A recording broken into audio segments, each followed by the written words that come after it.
So we'll get to that straight point of the question. Yeah. Okay. Is Jesus a Muslim? Yeah.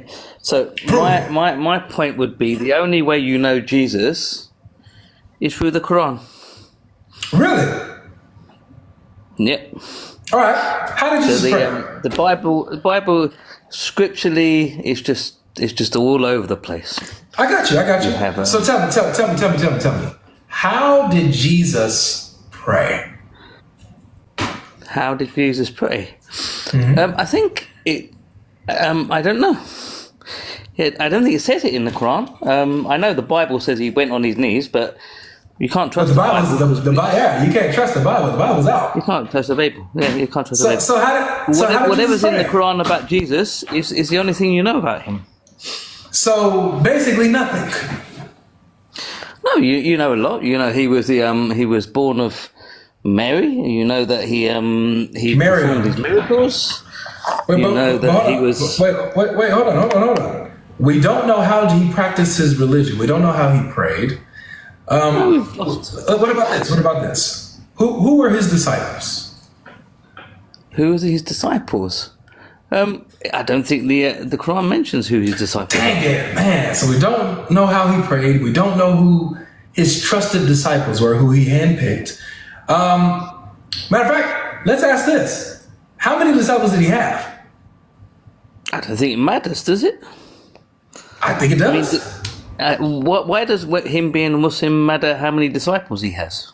Well, this said doesn't really have nothing to do with being a Muslim. You said what we know about Jesus is only from the Quran.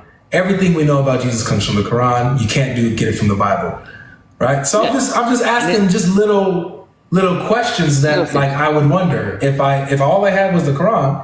These are questions that I wonder. Let me give you an analogy. Okay, let me give you an analogy. Consider the Quran and the Prophet Muhammad is all the body of water in the world. Yeah, and the major prophets are maybe the 7 seas. Yeah, so you've got Adam and you've got Jacob and you've got Musa and Noah and Isa.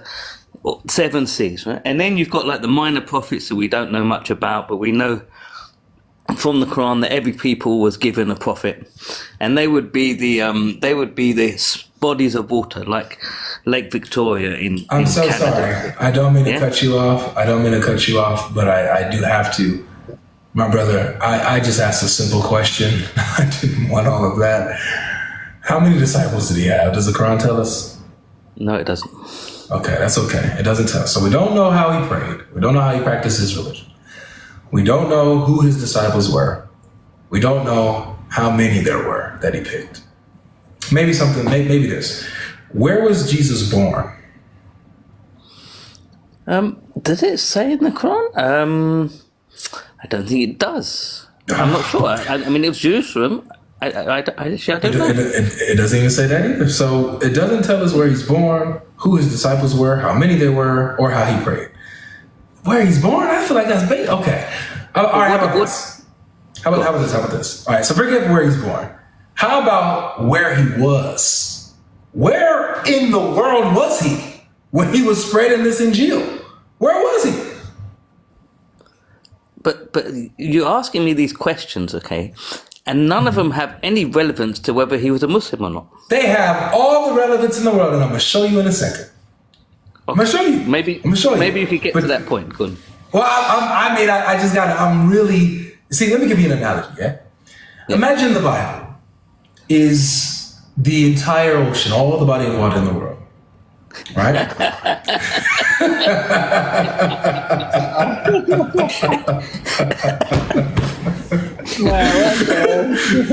we have fun. I'm joking with you. We have fun. Okay, so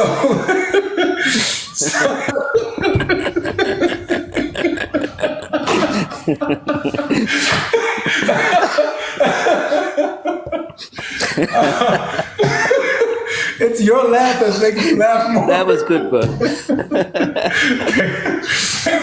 Thanks. Oh my gosh. Lord help me. I didn't know what language Jesus spoke either. Yeah, that's what I was going to ask. That's the next question. What language did Jesus speak? Does it say? I don't think it even mentions it in the Bible, in the Quran. I don't think it mentions it in the Quran. It doesn't. It doesn't mention it in the Quran. Okay. Okay.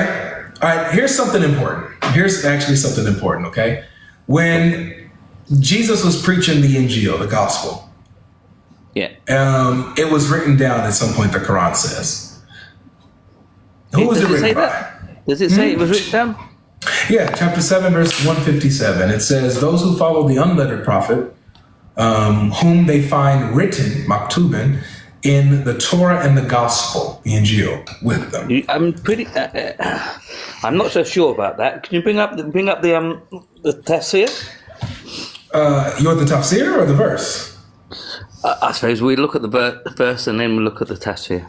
All right, fair enough. So the verse, as I just quoted to you, the verse is chapter 7. It's 157, and it says exactly what I just said. Let me just get my Quran in front of me. 1 second. Okay, take your time. So we're saying that according to the Quran, it was written down. It was in written form at some point. Yeah. Okay. Mm-hmm. Yes, sir. So 157. Okay. Who followed the messenger, the unlettered prophet? They find described in the Torah that is with them and in the gospel. It commands them to do right, forbids them to do wrong. You don't have to read the whole thing. But you see where it says who they find described? The word actually is not described. The word is written. The word is maktubin in the Arabic, which means written. So I don't know. I mean, how did they understand that word in there? I mean, maybe... Okay. The word is maktubin. Literally means written. Fine. It doesn't matter. I know where you're going. But go ahead.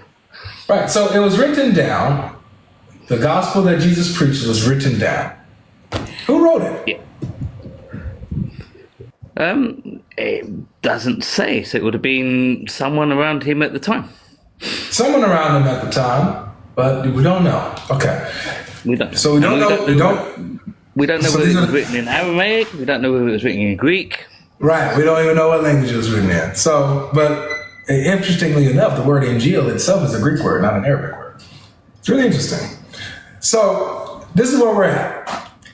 Go ahead. We don't know the language of Jesus from the Quran. We don't know how Jesus prayed from the Quran. We don't know who his disciples were. We don't know how many disciples he had. We don't know who wrote his revelation that he brought, the Injil.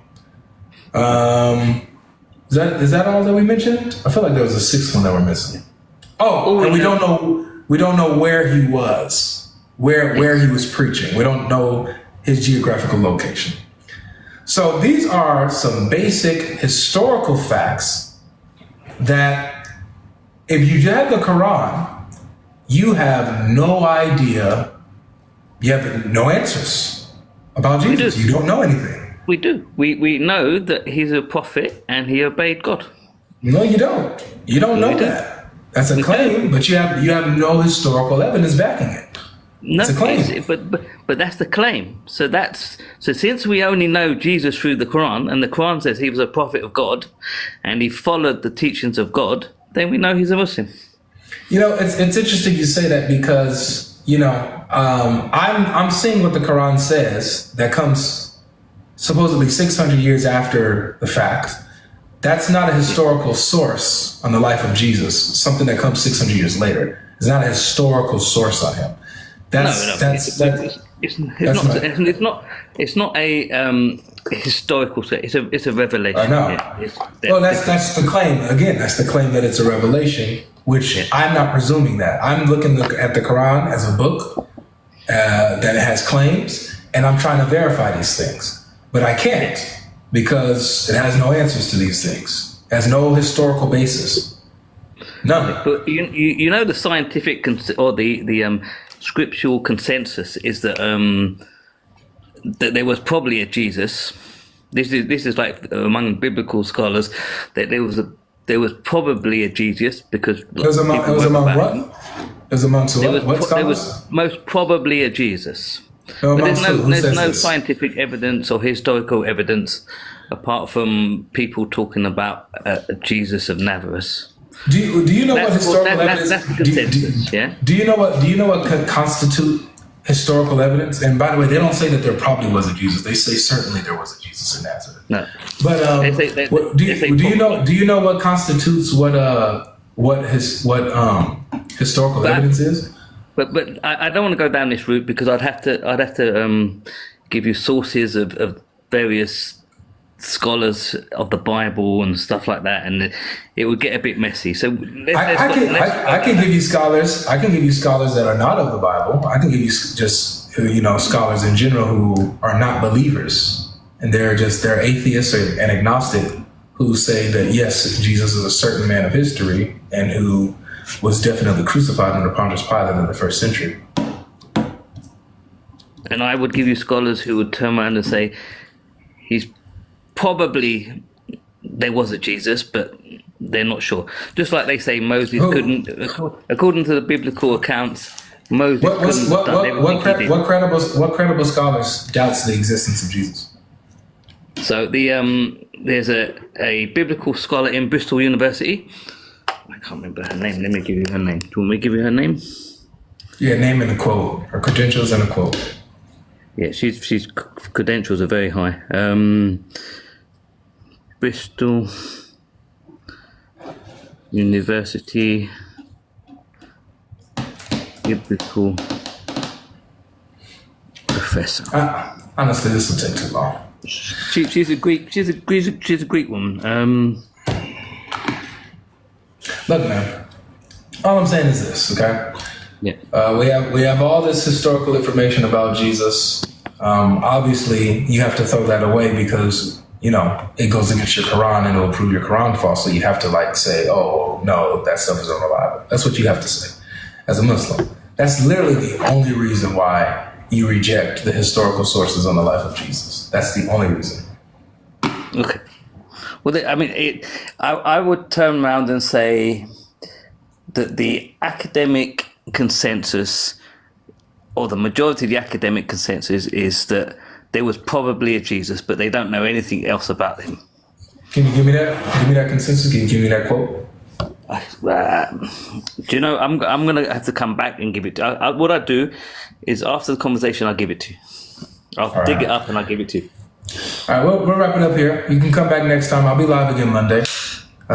You're welcome anytime. Yeah. You have a good spirit. I like you. So come back and we'll talk, okay? Thank you very much. You have a good night. You too. Cheers, boss.